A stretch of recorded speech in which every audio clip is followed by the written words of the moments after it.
I'd been poring over an underground forum dedicated to exposing corporate secrets. I wasn't an activist. I was looking for leads on upcoming trends and inside information, anything that could give me an edge in the cutthroat world of financial trading.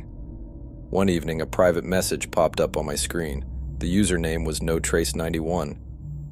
"You seem interested in corporate secrets. What if I told you I had something more personal?" The message gave me a pause, but my curiosity overwhelmed any sense of prudence. "Go on," I typed. NoTrace91 sent me a zip file named Open If You Dare. A shiver traced my spine as I scanned the file for viruses. It was clean.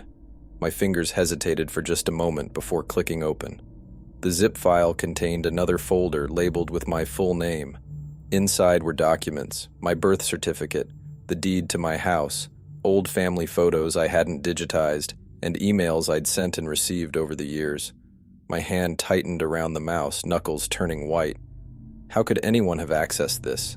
As if reading my thoughts, another message popped up.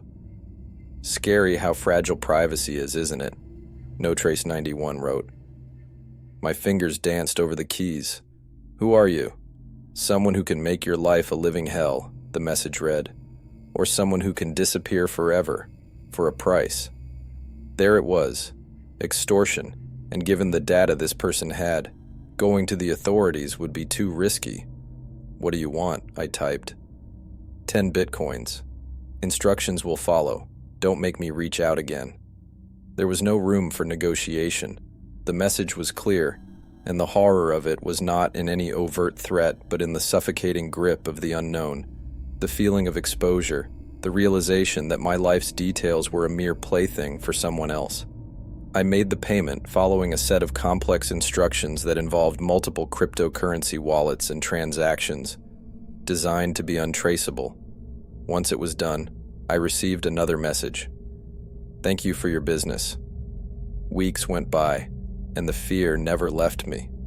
I upgraded my security systems, paid for identity monitoring, and changed every password for every account. But the terror wasn't in wondering whether my data would be misused. It was in knowing how vulnerable I was, and could be again. That's when it got worse. I received a package at my doorstep. No return address.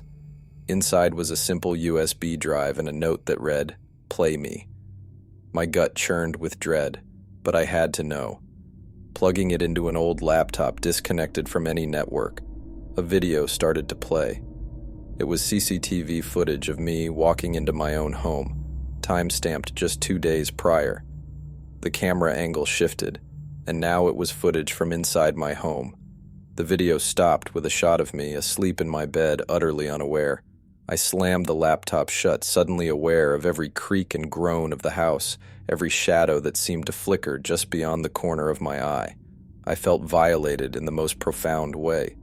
Another message on the forum popped up from NoTrace91. "You see, it's not about money. It's about power. I'll be watching you. Don't forget." The horror wasn't in monsters or ghosts. It was real and breathing, living in the unchecked corners of the Darknet, seeping into the very walls of my home.